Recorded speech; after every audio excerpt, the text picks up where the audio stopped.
Natural అనే పదానికి బొడ్డుకు వస్తే వచ్చే పేరే నాని అని చెప్పవచ్చు. నాని శంభుద శనివారం సినిమా రేపు రిలీజ్ అవుతుందన్నమాట. సో కట్అవుట్ అయితే చూసుకోవచ్చు. సో దసరా తర్వాత ద బిగ్గెస్ట్ హైప్తో వస్తున్న మూవీ నానిదే అని చెప్పవచ్చు అనమాట. సో ఒక్కసారి మొత్తం బ్యాక్ వెళ్ళి మీకు చూపించే ప్రయత్నం అయితే చేస్తానని చెప్పుకోవచ్చు. సో చూస్తున్నారు కదా, నాని కల్ట్ ఫ్యాన్స్ అయితే నాని కూడా ఉంటుంది, న్యాచురల్ స్టార్ నాని అంటారనమాట. సో చూస్తున్నారు కదా, సో నాని ఫ్యాన్స్ ఎవరైనా ఉంటుంది జై నాని, న్యాచురల్ స్టార్ నాని అని కామెంట్ చేయండి. రేపు సుదర్శన్ థియేటర్కి 11 o'clock షోస్కి అయితే నాని గారు వస్తున్నారు.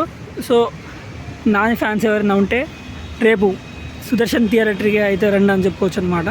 సో ఎందుకంటే కట్అవుట్ చూసి సరిపోదు శనివారం, ఒక్క శనివారం కాదు, ఆది సోమ మంగళ బుధ గురు శుక్రవారాలు కూడా సరిపోవు అనమాట.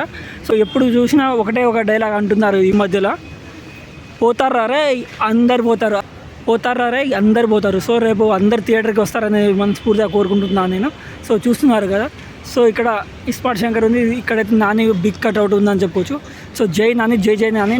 సో అలాంటి నాని గారి కట్అవుట్ అయితే చూస్తున్నారు కదా.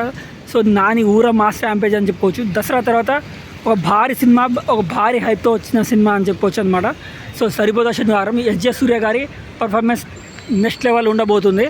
సో అదేవిధంగా నాని గారి పర్ఫార్మెన్స్ కూడా వేరే విధంగా ఉండబోతుంది అనమాట.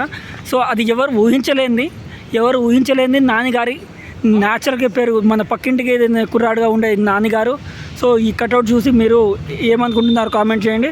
సో నాని గారి ఫ్యాన్స్ ఉంటే జై నాని, జై నాని అని కామెంట్ చేయండి. ఒక్క శనివారమే కాదండి, ఇది సోమ మంగళ బుధ గురు శుక్ర ఆదివారాలతో సహా సరిపోదు ఈ మాస్ ఊర ర్యాంపేజ్కి.